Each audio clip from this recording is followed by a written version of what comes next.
It's the most serious crisis for Iran in nearly a decade. Thousands of people have poured into the streets, not just in Tehran, but throughout the country, protesting the Islamic State, political corruption, and the poor economy. 3 days after Christmas, demonstrations began in Mosul. They quickly spread to other cities.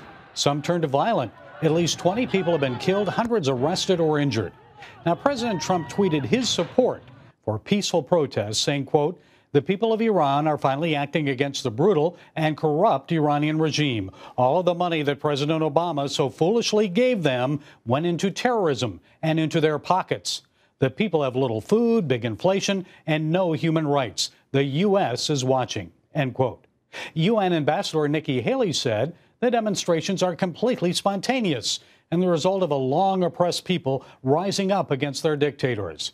She said the international community must not remain silent.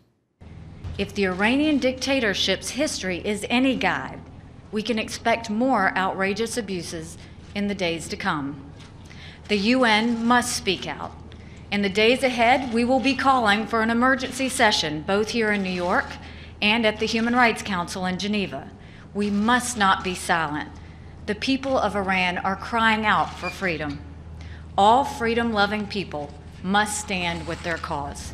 Joining us with more on the Iran crisis is CBN News Middle East Bureau Chief Chris Mitchell. Chris, it seems the crowds are smaller than those during the Green Revolution back in 2009.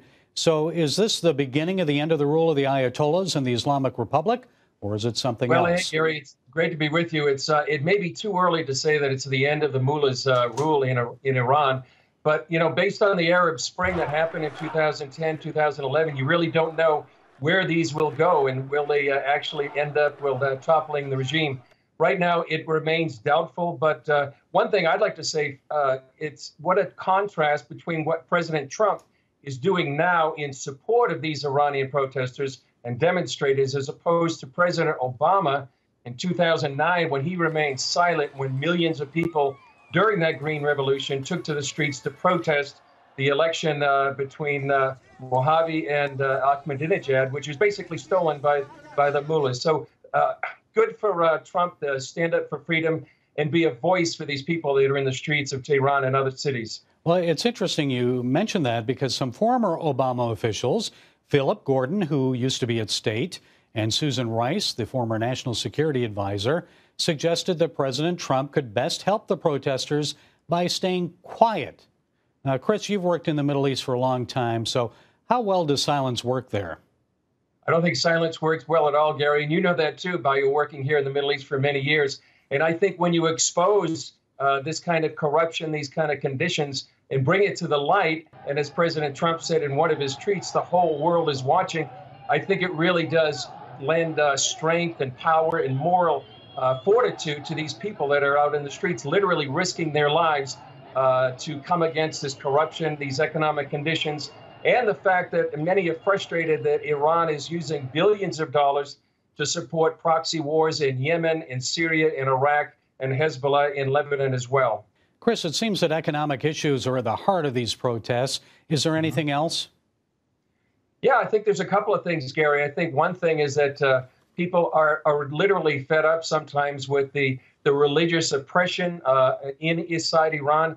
I remember a couple of years ago, I was sitting in Erbil, sitting down with 5 Iranian believers in Jesus who had come over for a Bible study and discipleship. And they were just talking how oppressive it was inside Iran, how it was sometimes they had to wear, the women in particular had to wear the head coverings, how oppressive that was, how it was hard to express their faith. And I think one thing that a lot of media is not talking about, Gary, except CBN News perhaps and some other few other networks, is the fact that there has been a spiritual revolution in many ways in Iran. There's a revival of many people who are coming to faith in Jesus because of dreams and visions. And I'm not sure this is why people are taking to the streets, but I think this is part perhaps of what's happening while people are opposing the Iranian regime.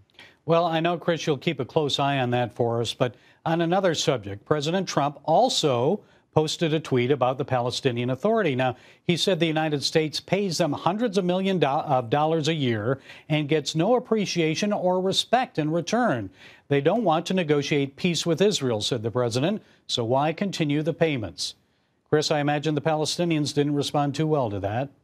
Not very well at all, Gary. They said that Jerusalem is not for sale, not for gold or silver. They felt like President Trump is blackmailing them. They also said that they were working towards peace until President Trump recognized Jerusalem as the capital of Israel.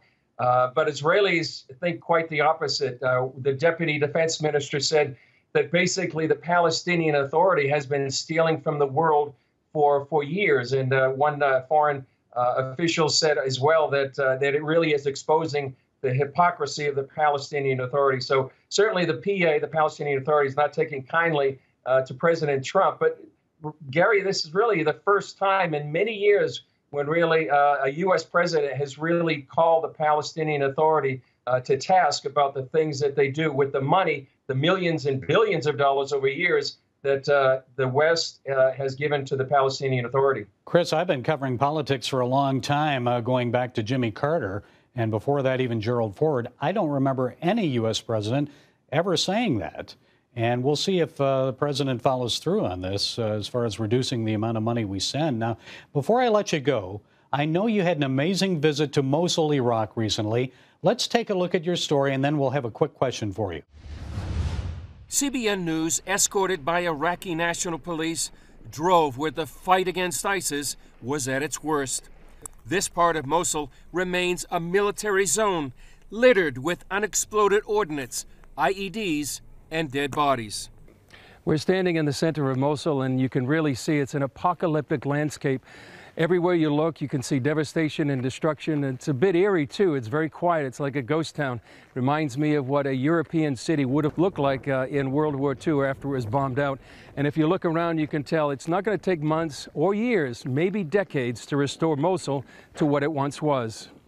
We stood within just a few yards of where ISIS leader Abu Bakr al-Baghdadi declared his caliphate in the summer of 2014.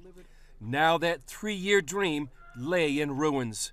His fighters dead or gone. What we're looking at here, this devastation that we can see around us, is the price that it took to destroy that most vile of projects that was declared in this city in June 2014, calling itself the Islamic State. This is the cost, this is the price, this destruction is what it took to turn that thing from a reality back into just an idea again.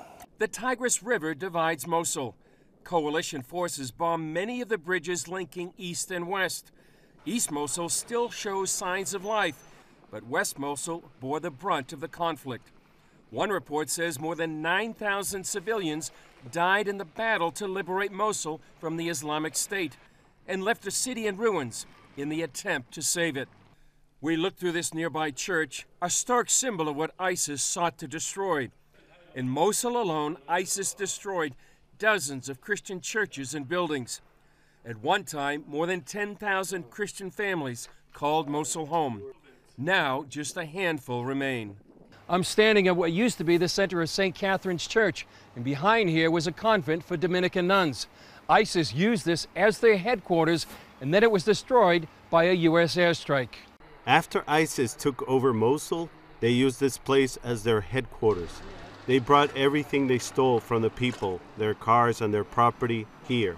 They used it as a factory for weapons and bombs. I can't express of my feelings, of my sad feelings about that, because I am comparing how it was before and now how is it, and not the buildings, but the act of the Dominican sisters. Johanna says the Dominican sisters served as salt and light to Mosul. You know, this convent for all Christians in Mosul has a big importance because the people of Mosul knows the Dominican sisters.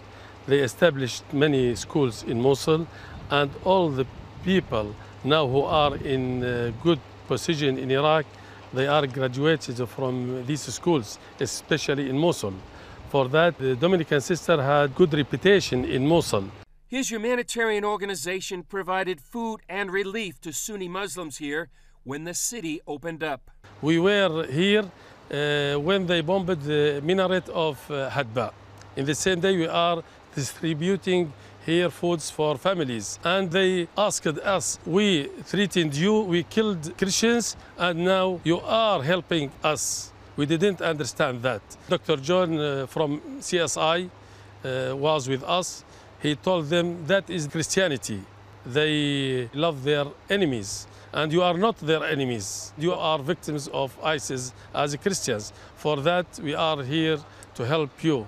While much of Mosul lies in ruins, Yuhara hopes for a better future. I hope that Mosul one day become as it was before. That is my dream. Chris, on a personal note, what were your thoughts as you toured all that destruction? I had never seen anything like that, Gary. And as I said in the story, it was sort of like watching a World War II film when you saw many European cities that were carpet bombed and just destroyed.